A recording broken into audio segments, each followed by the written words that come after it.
Good evening, magandang gabi po, magandang umaga, magandang tanghali, magandang hapon. Saan man po kayo naroon, give you guys a moment to jump in. Kumusta po ang lahat? It's my first day back since po ako ay umalis for a few days of being offline. So ngayon lang ulit naka-join sa ating mga online platforms, and so let's start off yung ating discussion for the week with leveling up sa ating health. So magandang araw po, FSM family. As you know, ang ating platform is all about leveling up. Pagla-level up, iba't ibang aspeto ng buhay. Today, ang ating topic para sa mga beginners natin sa journey na ito. Marami tayong mga bagong followers sa FSM platform. And if you are not aware yet, ang ating platform helps in a few different ways. Unang-una dyan yung health. So, pagla-level up sa health. And then, meron din syempre tayong pagla-level up sa pangkabuhayan. So, level up wealth, level up mindset. So, as the platform tells you, FSM, so Filipino Success Movement, success in different aspects of life po. So, today ang pag-uusapan natin is leveling up sa ating health. And ito, specifically, itong broadcast na ito is for beginners. So yung mga bagong followers natin na talagang completely walang idea about how to start off yung kanilang weight loss. Ano po, kasi iba't ibang mga followers natin, iba't iba yung goals, yung iba nandito because of weight loss, yung iba nandito to help optimize yung kanilang wellness, help to improve yung mga medical conditions. And so nakita nila yung ating mga broadcasts about how low-carb nutrition and fasting can help. And so today, specifically, this is about weight loss. So yung meron pong mga questions, I encourage you, kung bagong-bago lang kayo sa journey na ito, hindi nyo alam paano magsisimula, please put in your questions dyan. I will go over yung step-by-step process natin that we recommend to our new members. So kung hindi pa po kayo miyembro ng ating samahan, so we have a Facebook group specifically for ating mga wellness, yung mga gustong mag-improve ng kanilang wellness. So ito yung low-carb fasting holistic wellness group. Pakihanap na lamang po. It should be in the comments as well, but basically, this is our group specific for yung wellness arm po ng FSM. Meron din tayong ibang group for our wealth. So yung Level Up Wealth, which is where we'll be publishing yung ating mga level up tips sa wealth aspect naman. But if you're not already a member, please join this. So ngayon, ang i-dissect natin is yung announcement, yung nakapin sa announcement section ng Low Carb Fasting Holistic Wellness Group, which is yung step-by-step guide. So again, para sa mga baguhan lamang. Kung kayo ay medyo a little bit more advanced in your journey, then maybe you can still watch, but maybe advanced na ito para sa inyo. Pero kung kayo ay bagong-bago pa lamang, I really encourage you to watch this particular episode kasi ang dami-dami nagtatanong, paano nga ba ito sisimulan? And I know it can be redundant for some people. Maaring ano na ito, alam na nila. But nevertheless, kung baguhan kayo, then please tune in.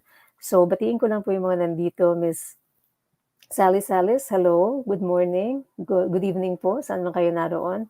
Miss Leng Piedad, magandang gabi po. Miss Cherry, magandang gabi po. Miss Cherry Joan or Joanne, magandang gabi po. I don't know how you pronounce it. Dito sa amin, you would call it Joan. Pero I know sa Philippines, Joanne. So, Miss Cherilyn Apolinario, magandang gabi. Good to see you. Si Miss Glex de Ocampo, magandang gabi. Thank you for welcoming me back. I had a nice break. Yeah, magandang gabi. Miss Maribel, ang moderator po ng ating group, Low Carb Fasting Holistic Wellness. Zenaida Cruz Fermin, hello, magandang gabi po. Saan man kayo naroon? And magandang gabi po, Miss Divina Kiambao. Okay, so ang atin pong, ito may tanong si Miss Cherilyn. So let me pull up your question and then we'll see kung masasagot siya sa ating discussion, okay? Sabi ni Miss Cherilyn, Doc, pasok po ba sa low carb ang pagkain ng mani? Yung mga nabibili, pwede po ba yan kainin pag low carb? So mani, so I will walk you through the guide. Thank you for the question. Short answer, yes. Ngayon, we will talk a little bit about this in detail kasi it will depend on a few things. So, we will walk you through step by step sa ating weight loss protocol na fina-follow natin. Again, I encourage you to have more guidance. Please join our community para lagi may suporta. Pero itong gagawin natin ngayon is yung walkthrough lamang, yung step by step detail kung paano gagawin ito in a safe way. And pag-usapan natin mamaya, Miss Charlene diyan, yung specific thing about the mani. So, to give you an idea, ito yung ating step by step na fina-follow sa ating community. So, step 1 muna tayo. Step 1, paano nga ba tayo magbabawas ng timbang? 'Di ba kasi ito ay isa sa mga common na problema natin sa lipunan natin. And unfortunately, ang timbang kasi is not just vanity. Hindi lang kasi yan na gusto mong pumayat kasi, you look sexy. That's great. That's a great starting goal. Kung yan ang mag-uudyok sa'yo para maging healthy, that's fine. But eventually, in the long run, yung dapat nating isipin is what does having a healthy weight really entail? Ano nga ba ang naidudulot niyan sa ating pagkatao, sa ating kalusugan, sa ating longevity, kung gaano tayo katagal mabubuhay, gaano tayo ka-functional. Kasi yung iba naman dyan, ayaw namang mabuhay till 100. Pero the question is, gaano ka ka-functional in your 80s, right? In your 90s. So, ang talagang thrust ng weight loss natin, and yun talaga yung pinopromote ko, is really for health reasons. Pero kung nandito ka dahil gusto mo maging sexy, okay lang din naman yun as your starting point. Now, bakit ang daming tao, they embark on weight loss journeys and yo-yo pa rin, right? Lagi nyo nakikita, I talked about it a lot in my videos. Bakit tayo? Yung mga timbang natin, pa yo-yo-yo-yo. Kasi, yung ginagawa nating strategies sa weight loss, kapag hindi yan yung scientifically backed strategy, yung hindi talaga siya nakabase sa science, ang mangyayari po dyan, after a while, it will fail. It will fail because wala doon yung basic understanding, yung pundasyon, the foundation, kung bakit nga ba tayo nagigain ng weight, bakit nga ba tayo, paano natin malulose effectively yung weight, yung pinaka-foundational, like hormonal basis niya, ang kailangan nating maintindihan. Kasi kung ang gagawin lamang natin ay magbabawas, nakikita ko to, very, very common ito. Lalo na yung mga bagong members ng community natin na magjo-join pa lang. For example, magpo-post sila ng mga pagkain without truly understanding the science and not really looking at yung step-by-step guide natin. Mga unang posting nila, kumakain ng mga, for example, mga dahon-dahon lang. Right? Yeah, you're gonna lose weight by caloric deficit, but is it sustainable in the long run? Ang tanong. Unang-una, is it sustainable? Ikalawa, is it even healthy? Right? Kasi pag wala kang tamang concept, ang gagawin mo is magdidieta ka talaga ng sobra-sobra without understanding na maaring makasama yan sa'yo. Okay? So maraming mga dietary strategies na hindi base sa solid scientific foundation can even cause harm. Hindi lamang dahil sa caloric deficit, kundi nagkukulang sa mga dapat na nutrients. And then yung iba, nagre-resort to shortcut. Na ikwento ko na sa inyo yung kwento nung isa kong pasyente. Unfortunately, on the eve of her 21st birthday, so 20 pa lamang siya, magto-21 na siya bukas, she died from an overdose of taking diet pills na hindi ko naman alam na tinitake pala niya yon. She was buying it from the dark web kasi hindi rin yun binibenta sa yung normal internet dahil nga poison yan eh. So yung mga kabataan natin, I really want to emphasize, there is a safer scientific-based way. Sana po mapanood nyo ito at kung hindi man kayo, pakipasa po itong video na ito sa mga kabataan, mga kilala nyo dyan na nag-shortcut, diet pills, kung ano-ano po, na pamamaraan na unang-una hindi sustainable, ikalawa hindi safe. Yung mga shortcuts na yan. Please, there is solid science that can help you in your wellness journey, in your weight loss journey, na safe, na proven na po, na nag-work, and can really sustain you, at hindi lamang weight loss ang naidudulot para sa inyo, kundi iba't ibang benefits pa. Disease reversal, isa na dyan. So, yung ability, kasi ang karamihan ng mga diseases nakakabit yan sa bigat din natin, right? If you're overweight, dyan na pumapasok yung mga iba't ibang sakit, hypertension, diabetes, right? Even things like in the long term, mga cancer, heart disease, memory issues, dementia, mahinang memorya, inflammatory diseases, things like yung mga allergies. So, yun po yung kagandahan nito kaya kami very, very passionate. Nakikita nyo dyan yung logo below nung ating low carb con. Ano po, nakita nyo na isa po ako sa mga co-founders ng low carb con and really ang adhikain ng low carb convention moving forward is ma-empower ang bawat kababayan natin to take back ownership of their health, take back control of their health. And watch out nga po pala dahil i-release na po namin yung recordings ng low carb con very, very soon.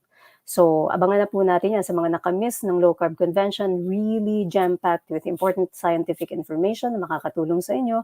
Please take advantage, avail of the Low Carb Con recordings. So anyway, moving on, ito yung ating pag-uusapan ngayong gabi. So let me just pull up yung 6-step guide natin, okay? Give me a moment. And babalikan natin yung question ni Ms. Cherilyn later.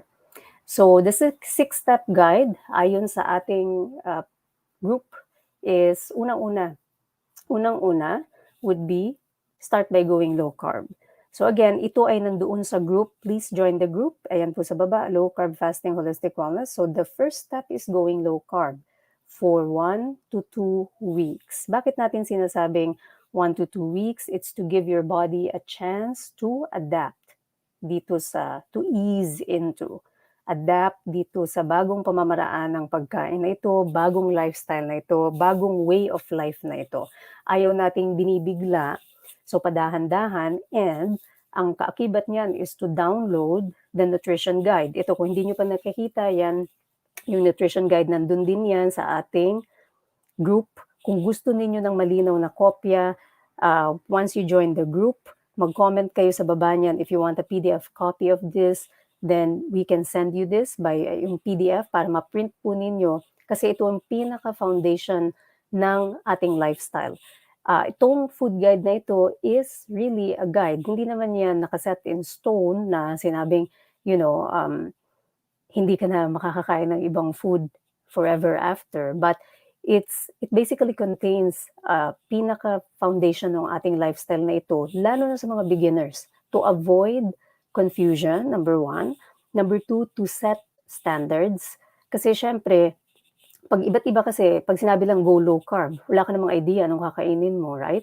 So this provides you with andyan po yung mga listahan talaga ng mga pagkain na kailangan nating kainin. So the green section, yan yung mga kakainin natin in a way na, you can eat them freely. So go, nakalagay go, you can eat them freely and they're still okay kasi low carb sila. So tignan niyo po yan, bawat isa dyan. So proteins, yung mga macronutrients natin. Ano macronutrients? Yun yung 3 grupo. 3 major. There are other, macronutrients, but the 3 major ones are the proteins. Yan ang pinakauna dyan. Carbohydrates. So dyan, nandito po tayo sa green, green section.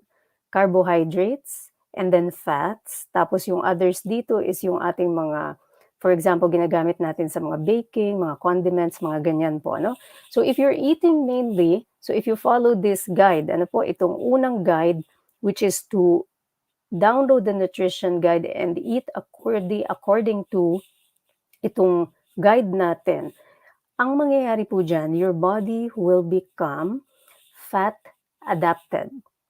Dalawa po kasing uri ang gasolina na ginagamit ng katawan natin, the fuel, the energy fuel that your body uses. And ito na po yung science. So makinig po na maigi para maintindihan the science behind weight loss. Unang-unang gasoline, unang fuel is glucose. Glucose, yung asukal. Galing sa mga usual na kinakain natin, kanin, tinapay, mga ganyan, glucose. Anything na matamis will release glucose. Anything starchy, mga patatas, kamote, will release glucose. Iba't ibang uri ng rice. Kahit yung iba sinasabi brown rice is healthier. In a way, yes, pero still insulin stimulating, right? So glucose, yun yung unang fuel. Ikalawang fuel is fat. So fat. Ketone bodies, ketones. Kung nakita ninyo yung bago kong TikTok, if you haven't followed me po pala sa TikTok, please follow me doon. I release some fun and mga quick videos to help educate you sa inyong level up journey. And yung recent kong TikTok video was about actually using glucose versus ketones as fuel ng ating brain and what it does to memory. So, yun yung dalawang uri ng fuel natin, glucose and ketones. Ngayon, ang layunin, bakit tayo susunod dito sa food guide is to transition para yung body natin maging fat adapted. Tayo ay magta-transition from being a sugar burner, tayo nakarely sa sugar, into a fat burner. Kasi yun naman po ang gusto nating mangyari. Di ba kapag tayo gustong mag-lose weight, ano bang gusto nating gawin? Tunawin yung taba. Tutunawin yung taba, excess. Yung excess na taba na nasa katawan, tutunawin natin para in that way, we can improve our health, overall health.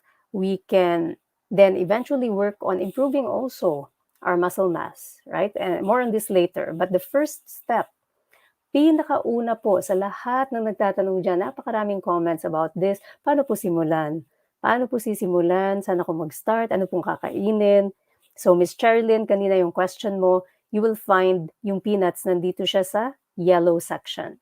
So, yung peanuts, nandyan siya. Eat in moderation dahil too much of it can cause also inflammation. Depende rin syempre sa kanyang pinanggalingan. The more organic it is, kumbaga, kung alam mo na mas maigi kung organic siya at hindi masyadong synthetic, more organic, closer to its natural form. Kumbaga, less ang pinagdaanang proseso. So, kunyari, yung mani na na-harvest lang and na-boil or yung mani na na-roast, wala masyadong dinagdag, maybe konting salt, that is better than yung mani na nakapackage at prinoseso na dumaan sa planta. So, the closer it is to the natural form, the better it is. So, question tungkol sa mani, pwedeng kumain nun? Yes. Nasa yellow part siya. So, Ms. Cherilyn, if you have not downloaded this, kung part ka ng community at hindi mo pa ito na-download, paki-download.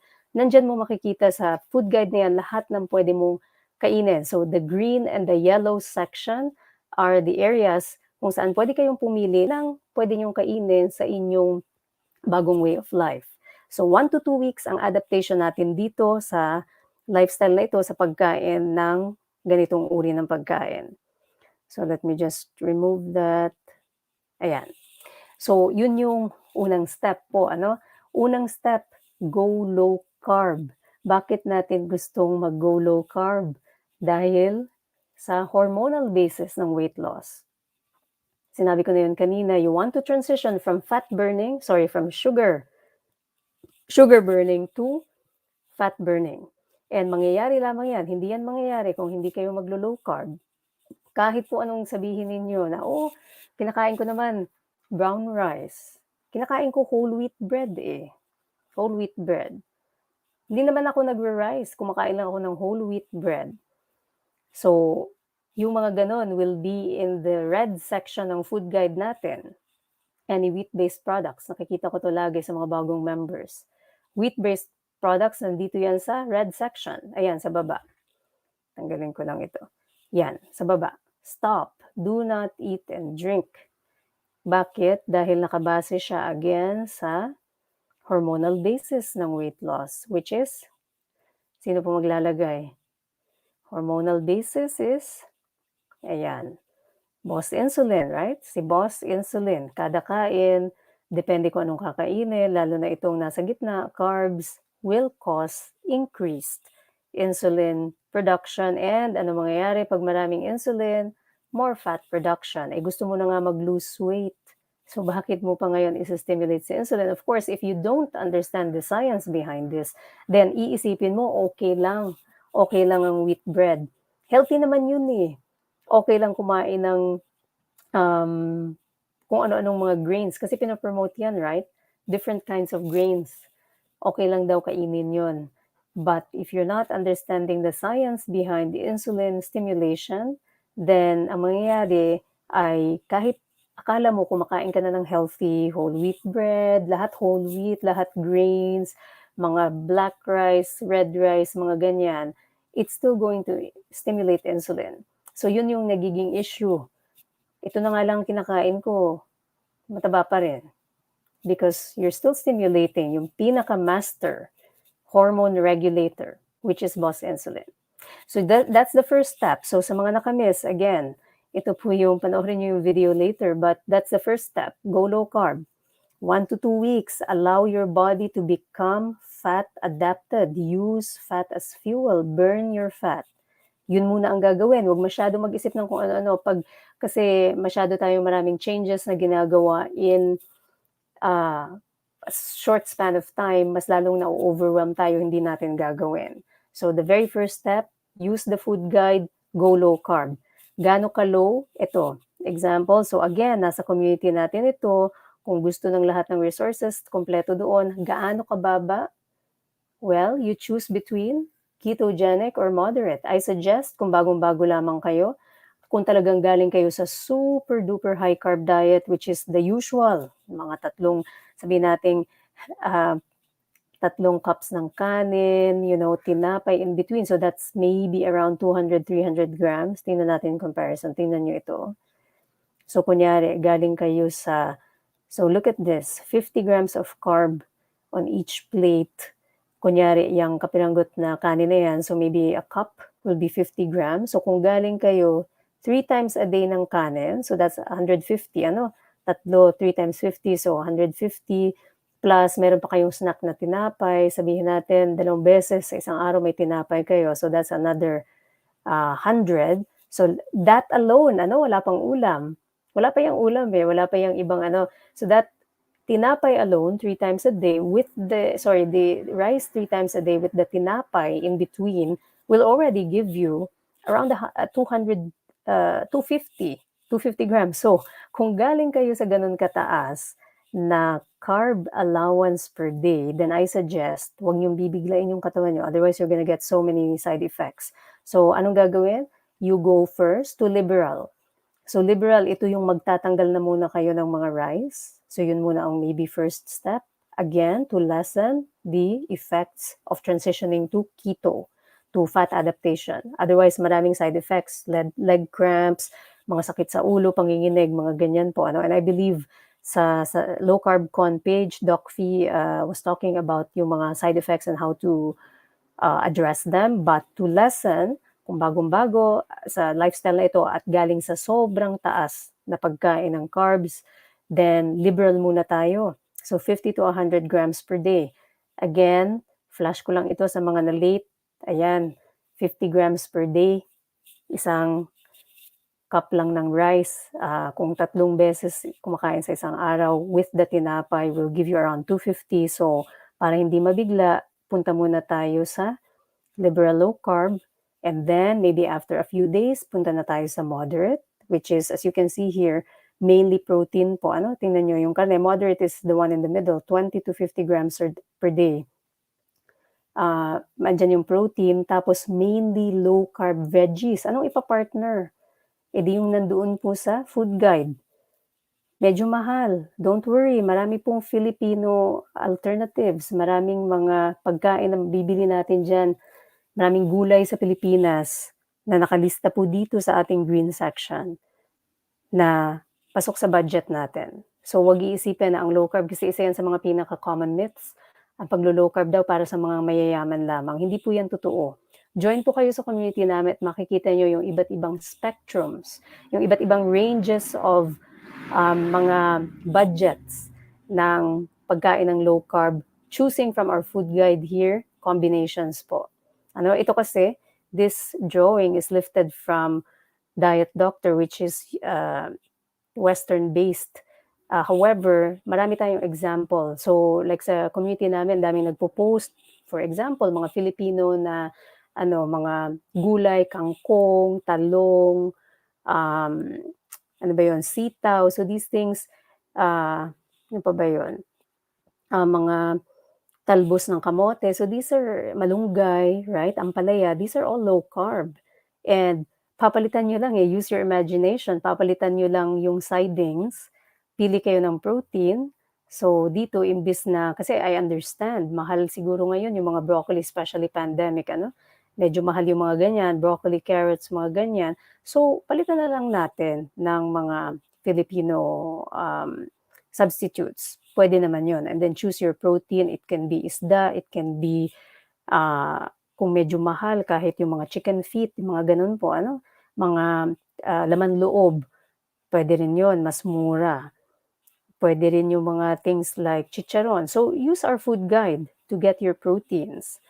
So, yun yung adaptation and then finally kung talagang marami kayong kailangan i-lose na weight, then after transitioning from moderate, you go to ketogenic. Ito yung mababa na talaga, under 20 grams per day, really low carb na ito, more on protein, more on fat.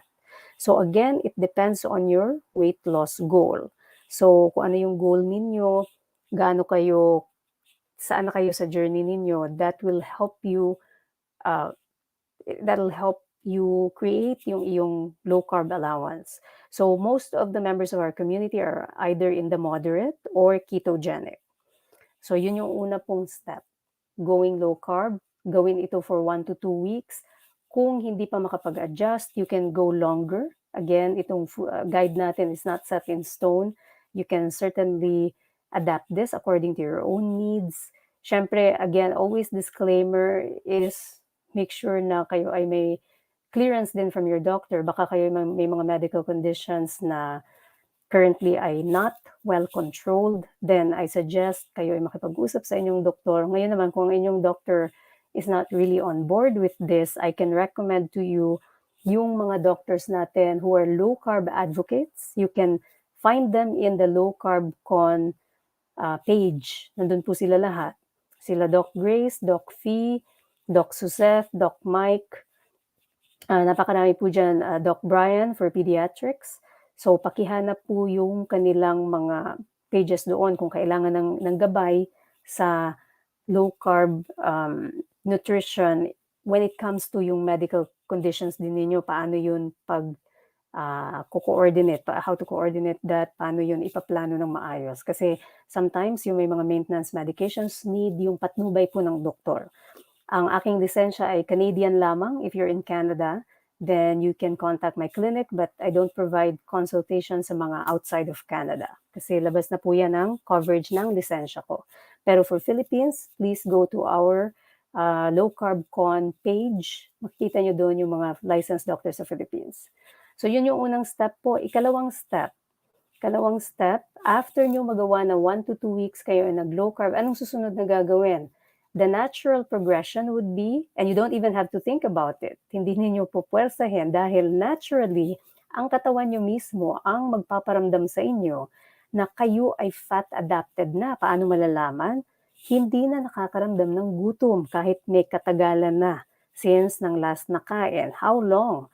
So normally in our community, we see people, on the 16-hour mark, hindi na sila nakakaramdam ng gutom all the way to 18 hours, 20 hours, 24 hours, yung tinatawag nating OMAD. So usually yan ang marker. So nandito na tayo sa step number 2 po.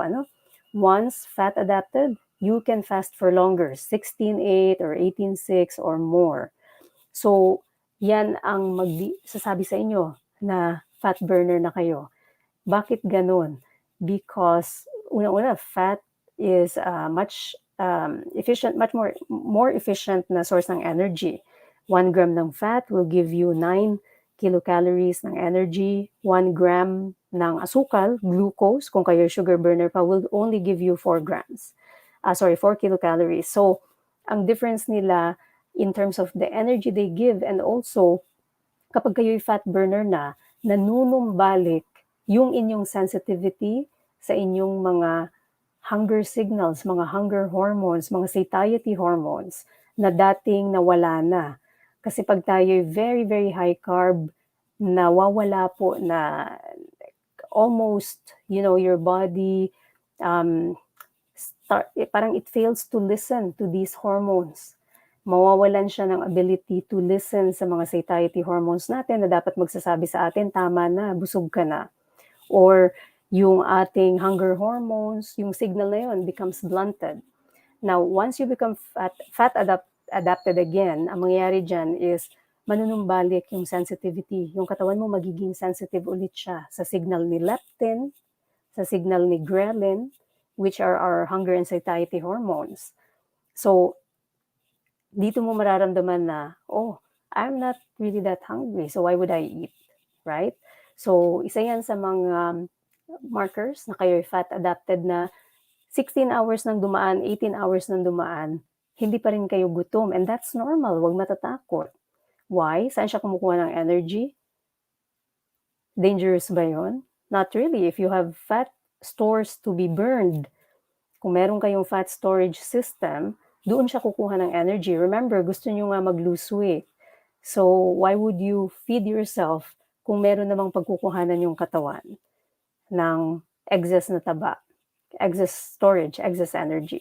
So, yun yung second step po. Again, it's a natural progression. Hindi nyo na kailangan pag-isipan at pilitin. Mismong katawan ninyo magsisignal sa inyo, you're not hungry. So, your body will naturally progress from low carb, 1 to 2 weeks, mag-a-adapt. It will now be ready to get into intermittent fasting or longer fast. So, intermittent fasting, which is step number 2.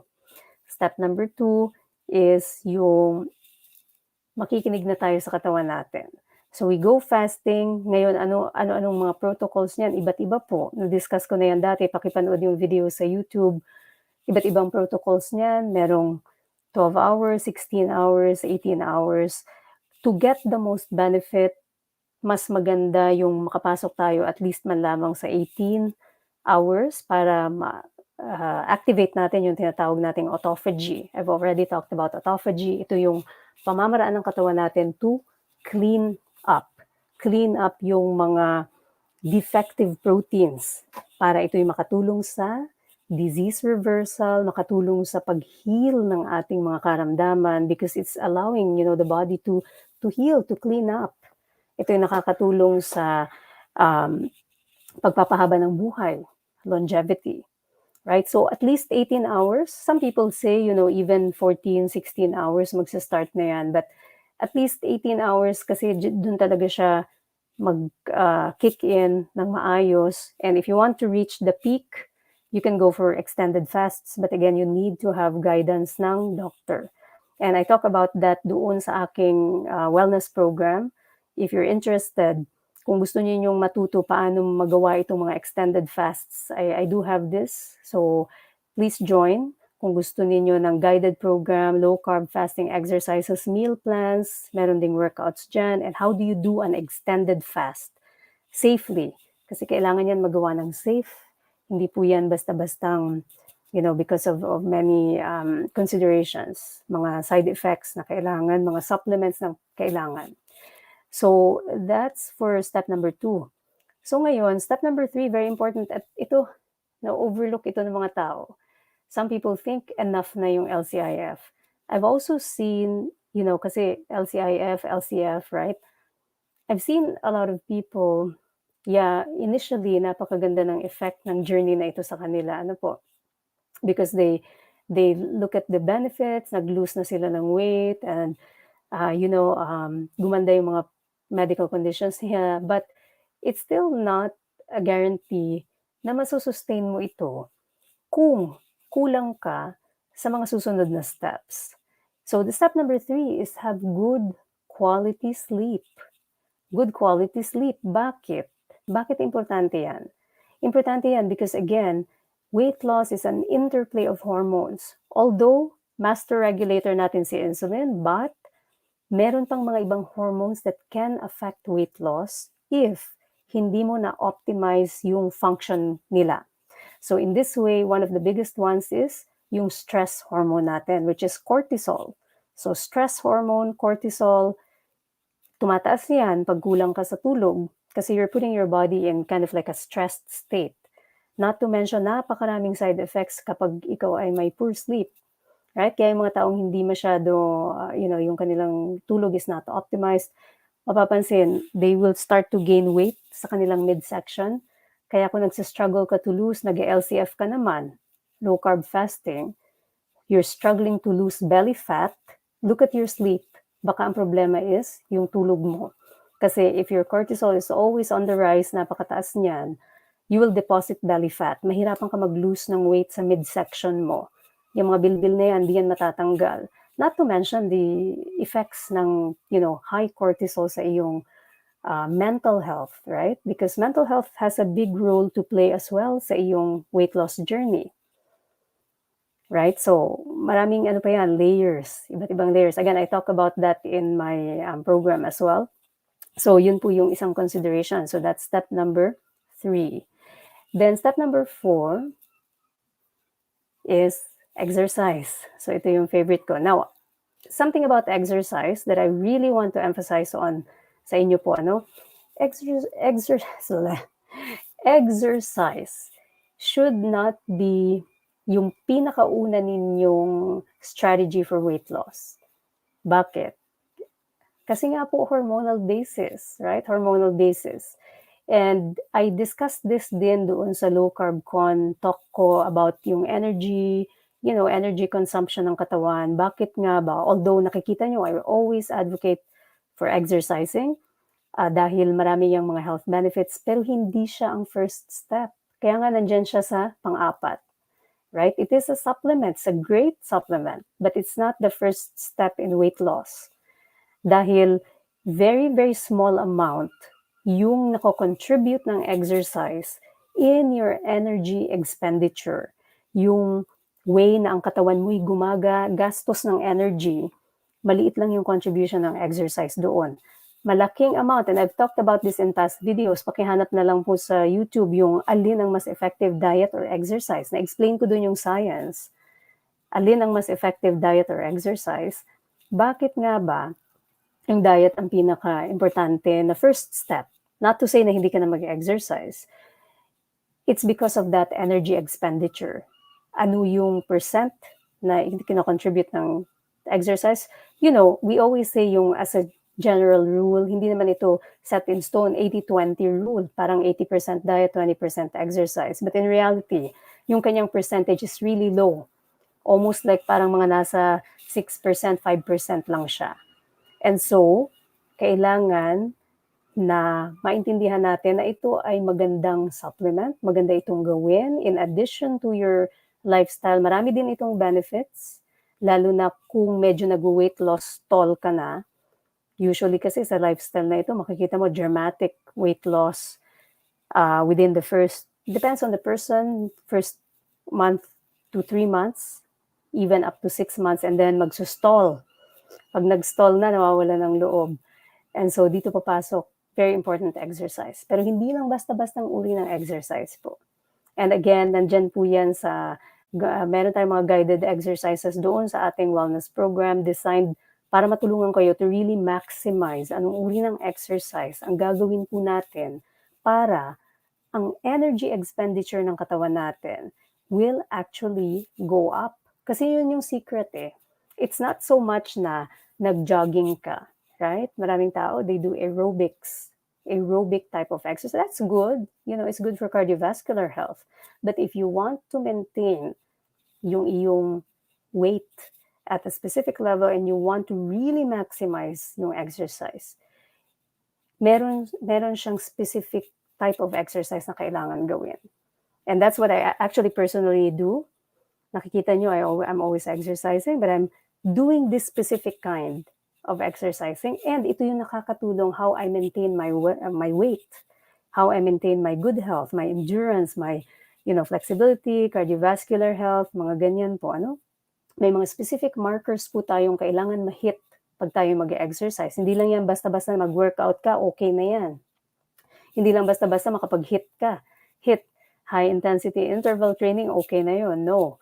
There are a few different moving parts sa pag-exercise, how you will do it properly to optimize your health, and paano mo siya ngayon ikakabit dun sa low-carb fasting lifestyle mo to make the two really work well to your favor, not just in maintaining your weight, but also yung inyong mga other markers of health, longevity, energy, right? Muscle building, toning ng body. Hindi kasi enough na payat ka lang, right? over time, your muscle strength, muscle mass will decrease.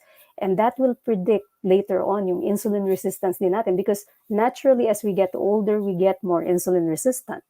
That's a given. Now, how will you use exercise to offset that? May pamamaraan po yan.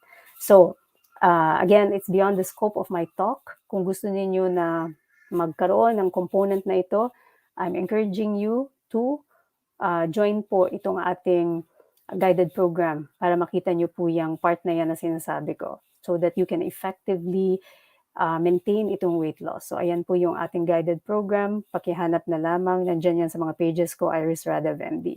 So now, and by the way, yung mga pong gusto pa na mag-target. So ito naman, iba naman to. Targeted exercises for the abs. Alam ko marami dyan, yung mga nasa ideal weight na sila, successful na sila sa kanilang LCF journey, gusto magkaroon ng abs. I have a free program. So free program yan, magsa-start na yan, August 15. If you haven't seen it yet, go to my page, join the community, yung low-carb fasting, holistic wellness, nandun yan. You have to DM the page. You have to send a message to the page, Iris Radev MD, yung platform ko po. Punta kayo doon, mag-DM kayo doon, at sasagutin niya ng support team. I don't really handle the messages, so if you need to send me a message, send it there and my team will let me know. But they're very responsive, and mag-join kayo doon sa ating abs challenge. Napaka-exciting, may mga results na tayo sa ating unang challenge. It's so amazing, nakaka-inspire po yung mga transformation. I have to get their photos. Maybe si Miss Maribel will share her photos. So inspiring. Gaganda ng kanilang abs. Amazing. So anyway, join po kayo doon. So now, next step, exercise. After na exercise, stress reduction. Again, katulad din ito ng sleep. Kung kayo ay very highly stressed sa buhay po ninyo at kayo nag-LCF, pero napapansin ninyo, nag-weight loss, plateau na kayo, or hindi na maganda yung kalagayan ng inyong mental health, then isa pa itong hormonal factor to consider, stress reduction. Stress ninyo, maaring nanggagaling sa inyong trabaho, maaring nanggagaling sa inyong personal life. The important thing is to reduce the stress. Paano ginagawa yan? Meron tayong video ulit sa YouTube. Napakarami kong binigay doon ng mga pamamaraan, all scientific-based na mga pamamaraan. Pakihanap na lang yon. I think yung title nun is Paano Mabawasan ang Stress sa Buhay. So please subscribe doon sa ating channel, FSM. Paano mabawasan ang stress sa buhay? Dahil, again, isa yan sa mga hindi natin nakikita, pero huge player in terms of hormones. Hormones and the science behind, paano yan nakakakos ng weight gain. Para din sa sleep. Bakit nagkakos ng weight gain kahit nag-LCF ka? Ganun pa rin, nagpa-plateau ka, o kaya tumataas ulit yung timbang mo, baka sobrang stressed ka, kulang ka sa tulog. So yun ang mga important things po, beyond the scope of our, I'll talk about this more, and I have many videos about this, but yeah. And then finally, hindi dito nakasulat, kasi 6-step guide ito. The final step is, you have to reflect and review. Kasi pag hindi natin mini-measure ang ating progress, and by the way, yung progress natin, please, I encourage you, I plead with you, do not focus on the scale. Napakarami po ng mga members natin, minsan nawawala ng loob dahil nakafocus sa scale, timbangan. Bakit hindi dapat mag-focus sa scale? Bakit mas importanteng mag-focus sa mga NSVs, non-scale victories? Bakit? Dahil po, unang-una, when you are doing low-carb and fasting, nag-shift kasi yung metabolism nyo. Especially kung may kaakibat na yan na exercise, right? Remember that muscle is heavier than fat. So, kung kayo ay nagbibuild ng muscle mass, syempre mas mabigat yan. Mas mabigat yan kaysa sa taba. So the more important thing to do is to focus on your NSVs. Ano-ano yung mga non-scale victories na kailangan i-focus natin? Marami yan. Merong subjective, may objective measures. So yung pinaka-common na mas maigi, mas mainam nating i-focus on would be, unang-una, yung mga pakiramdam natin. Kung ikaw ay may karamdaman na like, you're already having, pre-diabetes or diabetic ka na talaga, usually mararamdaman mo, mag-iiba na yung pakiramdam mo. You'll feel more energized, less tired ka na. Kung objective ang pag-uusapan, yung laboratory mo, maganda na yung numbers, right? Either bumaba na control or completely na reverse kung talagang matanggal na yung gamot mo with, of course, the guidance of your doctor. Kung dumating ka sa point na hindi mo na kailangang uminom ng gamot and still your sugar numbers are normal, then that's a great non-scale victory, right? Kasi metabolic yun eh. It's a deeper level, cellular level yun. So no matter na hindi masyado nagmo-move yung scale na yan after a while, pero na-maintain mo, maganda ang iyong mga objective measures, okay yung blood pressure mo, right? Okay yung mga chemistry mo other than your sugar. Let's say yung mga uric acid mo, mga kidney function mo, mga ganyan. Cholesterol levels mo, okay naman. Then that's a great non-scale victory. Yung mga iba pang measures would be how your clothes fit. Ito yung pakiramdam pag suot mo yung mga damit mo, maganda ba? Maganda yung itsura. Does it fit you better? Right? Yung energy level, katulad na nasabi ko kanina, yung sleep mo. Mas gumanda na ba yung tulog mo? So, very important too. So, step number 6 is to measure. Measure and reflect. Kasi anything that you don't measure, parang wala ding saysay. So, but, again, sabi ko nga, hindi yung timbangan. Hindi po yung scale. Maybe you can do that in maybe the first month or so, but after that, don't even look at the scale. Focus on your non-scale victories. Feel your body. Listen to how it feels like. Paano ba yung kanyang pakiramdam? Nawala na ba yung mga joint pains mo? Yung umaga, araw-araw, para kang sakit-sakit na mga joint, iba't ibang kasukasuan mo dyan. Nawala na ba yung fogginess sa brain mo? Kasi pag sugar burner ka, para kang laging lutang, right? When you become a fat burner, magkakaroon ka ng mental clarity. Yung way na mag-process ka ng information, it becomes more clearer. So, maraming tao na transition, nagsasabi na it really helped them with their focus, yung kanilang clarity, parang nawala daw yung fogginess sa brain. So, yan yung mga importanteng i-focus natin. Of course, how it makes you feel, more energized. Hindi ka na laging pagod. Pagka sugar burner ka, para kang laging malata. Para kang gusto mo laging nakahiga lang. Para kang laging pagod. Bigat ng katawan. Pag fat burner ka, super high energy ka. You have lots of energy to do things. Right? Kasi you're running on cleaner fuel, kumbaga. More effective fuel. So, yun lang po yung ating 6 steps. Sana ito'y naging malinaw. Sana yung mga baguhan sa lifestyle na ito ay nakakuha ng information. I hope you can pass this along. Paki-share po ito sa mga loved ones ninyo na alam ninyo na struggling with not only weight, but yung mga after effects ng having high weight, yung sobrang katabaan po, mga medical conditions, mga ganyan.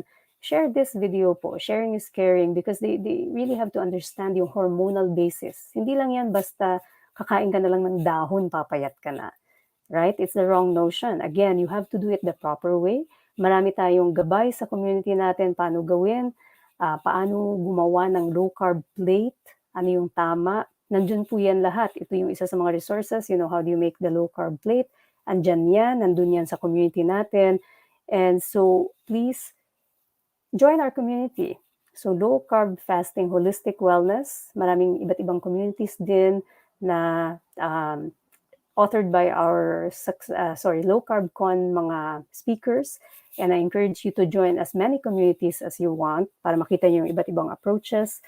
Our specific community is the low-carb fasting holistic wellness. Kasi alam niyo naman, I'm big on holistic wealth. Holistic wealth and health.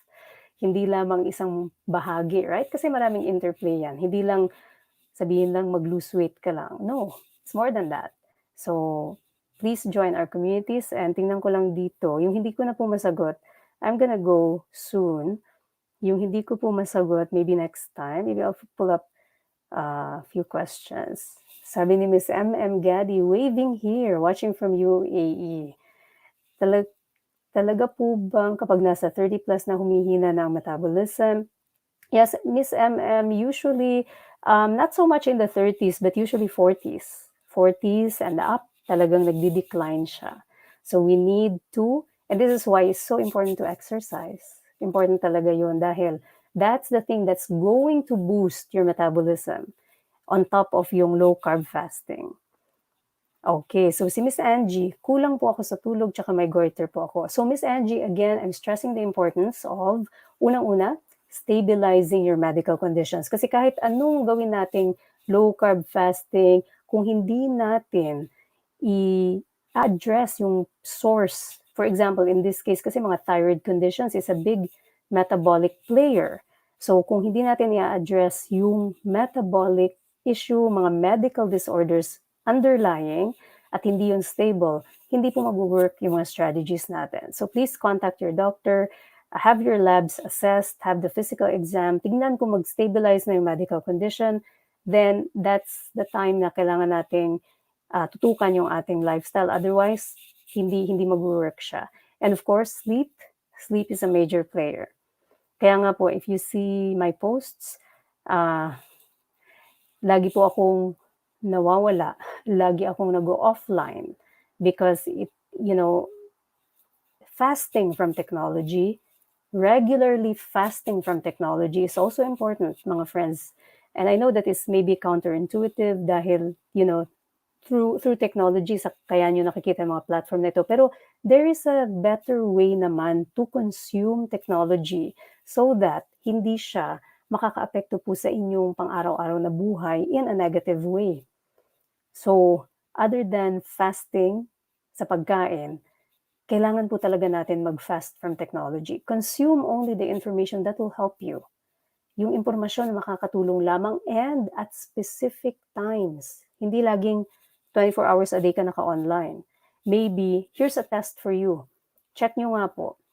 Look at your phone, tignan ninyo yung screen time ninyo to give you an idea just how much you're consuming energy. Not energy, technology. Tignan po ninyo yan. Ako, I've done this before and sometimes nakikita ko dun in a week, maybe like less than 20 minutes a day. So thank you for, again, plug for my wonderful team for handling yung platforms. Kung wala po yung team ko, hindi tatakbo itong mga iba't ibang platforms. Karamihan ang nakikita nyo in the background is from the FSM team. So maraming salamat FSM team. Sa totoong buhay po, ako ay mainly offline. I don't go online. I only go online kapag ganito, magbo-broadcast or may kailangang, sagutin. But it's only very specific intervals. Kailangan nating mag-fast from technology po. You can have technology, you can access technology at specific times. You can designate a time. Like ako, normally I would check in the morning and evening, or morning, afternoon, early evening to coordinate with my team. But more than that, it's I have better things to do. So, importante po yun. So, okay. So, great question, Miss Sally. Pwede po yung bulgur ipalit ng bigas. High net carb pa rin po siya. So, Miss Sally, kindly download our food guide. Kung ano po yung mga nasa green section, doon po tayo pumili, green and yellow. Yung bulgur kasi will still have higher net carbs. Okay, so pwede mo siyang ipalit sa bigas, but again, saang stage ka na ng journey mo? Kung nagsisimula ka pa lamang, I don't encourage that you use another high carb substitute para sa isang high carb food. You better go low carb substitute. And nandun sa food guide natin, things like yung mga shirataki, mga ganun po, So please use our food guide. Okay, and final question natin. Sino pa po dito? Yeah, so sabi ni Miss Isha Eliana Ellis, yeah, mahal po kahit avocado. Yeah, so iba't iba po yan. So siguro nyog, you can have, kasi that's a source of fat po, yung nyog, coconut. Maraming mga dahon po, yung mga talbos, even yung seaweeds, it's very nutrient dense, low carb. Yun pong mga, again, kangkong, ampalaya, ano pa ba, sigarilyas, upo in moderation, right? Talong, yan yung mga pwede nating alternatives. Okay? So, marami po yan. Join kayo sa group namin, Miss Isha, para makita yung mga postings ng mga members natin on a budget. Kasi hindi naman kailangan talagang mahal. Okay. So, Oh, thank you, sir. Hello po, Mr. Absent. Hello, sir. Thanks for watching. Yes, and yun lang po muna. I'll see you again soon. And stay tuned po sa ating susunod na broadcast. And please, avail of the recordings po ng Low Carb Con. Visit the page po para sa recording. Okay, that's it for now. Bye, everyone.